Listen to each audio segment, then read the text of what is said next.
You are listening to the Empowering Working Moms podcast, Real Talk with Dr. Priyanka Nayak, a show to help professional moms in survival mode to take hold of their lives and thrive. If you're ready to take powerful action to create your best life, then this is the show for you. I'm your host, Dr. Priyanka Nayak, board-certified internal medicine physician and certified life coach. Now let's get to it and dive in. You are listening to the Empowering Working Moms podcast, episode number 18. Hello. Thank you so much for listening this week. I am very excited to chat with you today on a topic that is very near and dear to my heart. And actually, what inspired me to do this podcast today, this specific episode, is I had a social media video I did last week that had a decent amount of traction. People seemed to really like it. And what it was on was worrying about what people think and how we all do that so often and give it so much more power in our lives than we really should. Worrying about what people think and how to deal with that is, of course, a part of my coaching program, in which I work with my clients who are in survival mode, emotionally exhausted, mentally burned out, to really come up with a personalized plan that specifically works for them to help them step into their best life possible, be the best version of themselves, regardless of their circumstances, even if that seems impossible when they join me. So, in terms of worrying about what people think, let's dive in. Many clients feel paralyzed in several areas of their life because they are worried about what others would think. Areas of paralysis include making a change, a major life change, such as leaving a spouse or letting people know what is really going on inside their houses because they're embarrassed, they're ashamed, or they're afraid to extinguish the external façade, what people's perception of them is, that they have this perfect life when truly they are silently suffering on the inside.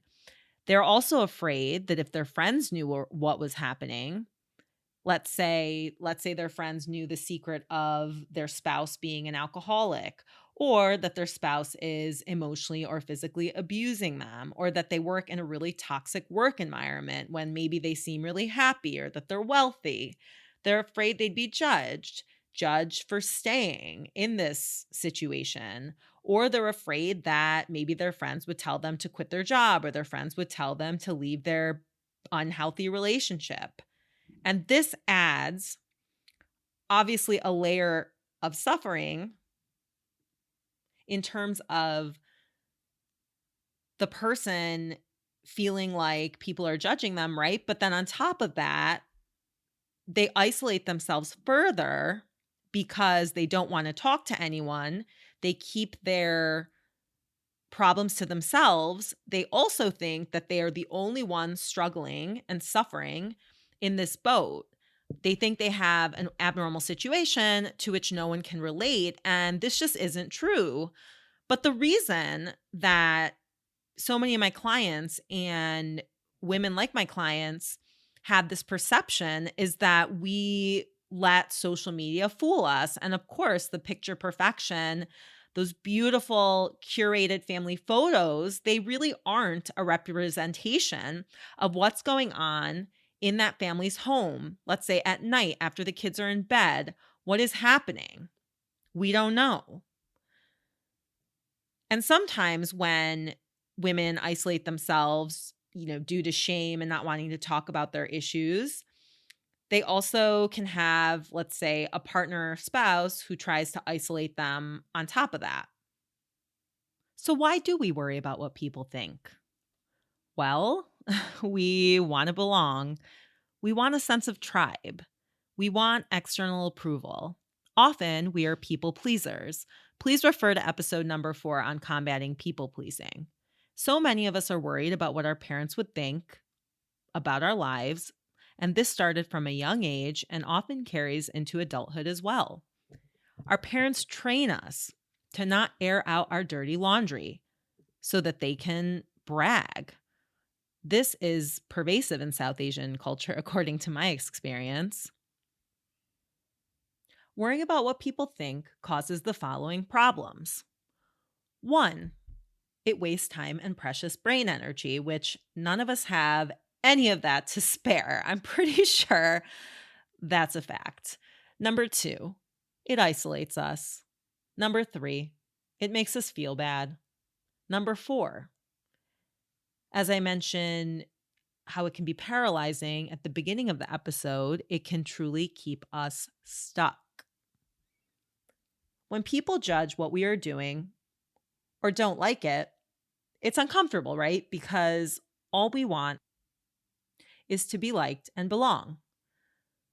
But once we can actually sit with this discomfort, notice it, right? Because it's often just a vibration in our body.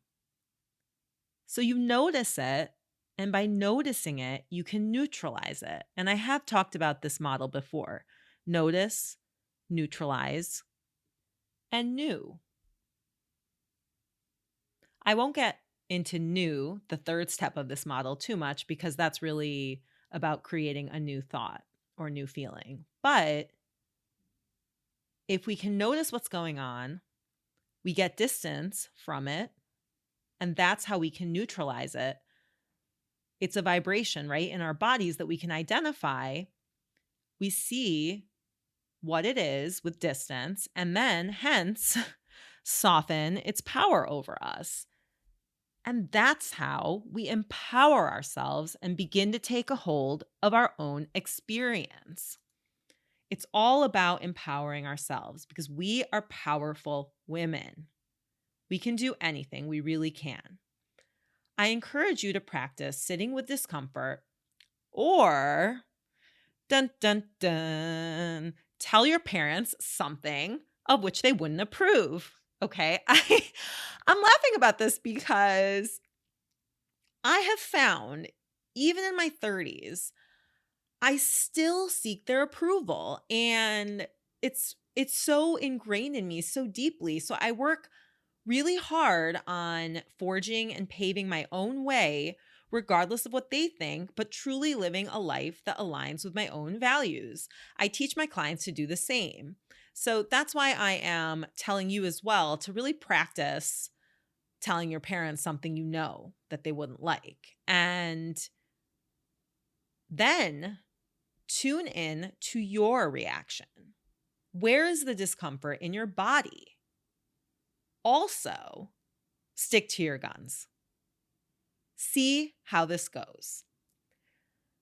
The concepts in life coaching are very simple, but they must be constantly practiced in order to actually implement. Because so many of our patterns, right, the unhealthy, unhelpful ones, we've engaged in them for so long. But of course, it takes discipline to truly transform ourselves. But discipline, we're no strangers to that. It takes discipline to get as far as we have in our careers. It takes a lot of discipline to be a good mother. And similarly, it takes discipline to live our life intentionally.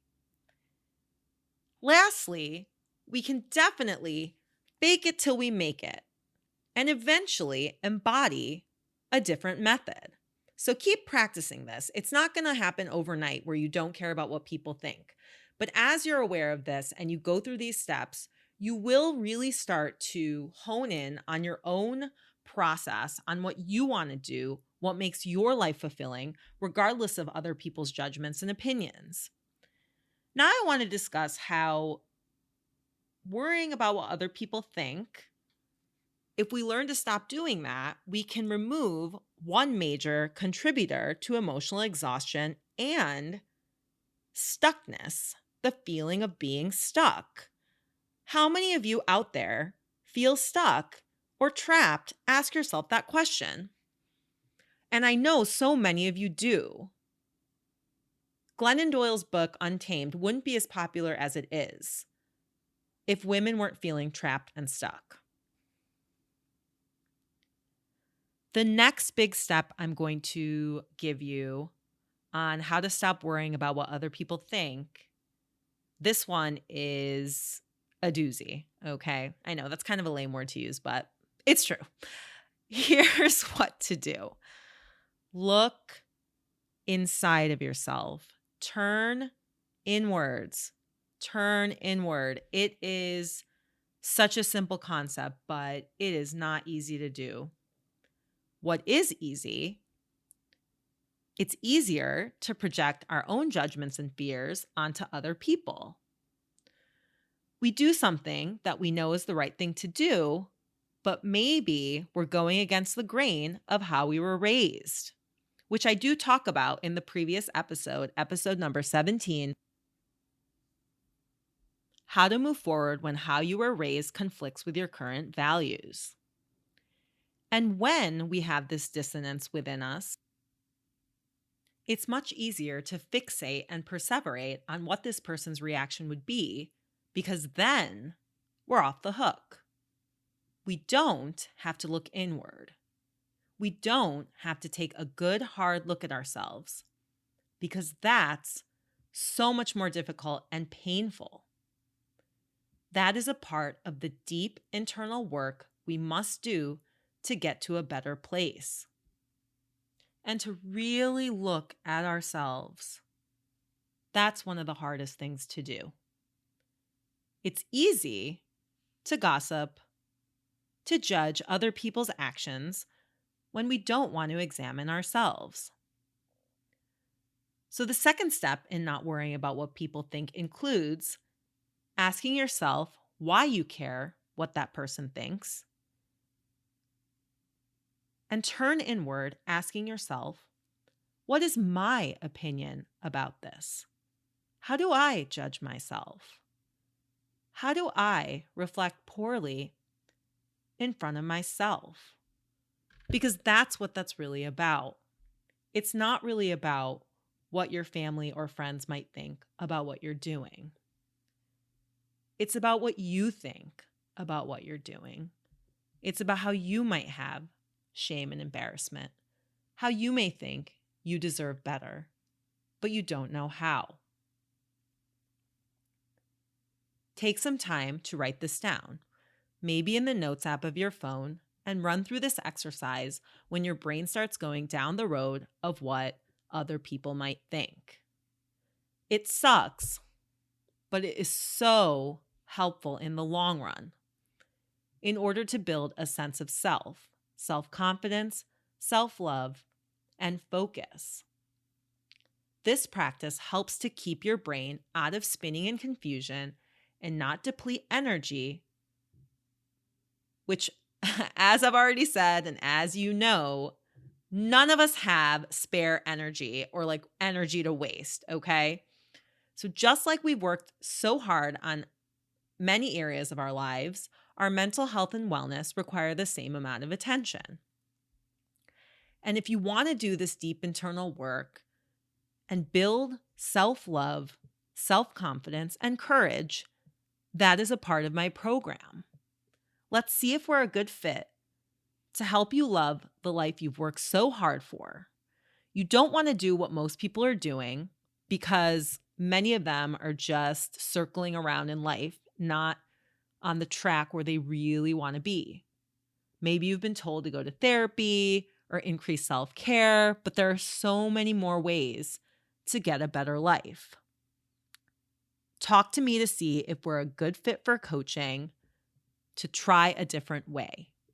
www.priyankanayakmdcoaching.as.me for a 30-minute consultation call. Thanks for tuning in, and I'll talk to you next week. Thank you for listening to this episode of the Empowering Working Moms podcast, Real Talk with Dr. Priyanka Nayak. If you are ready to get unstuck and out of survival mode to live your best life, I want to invite you to book a free 30-minute consultation call with me. To get started, visit priyankanayakmdcoaching.as.me. Link in the show notes.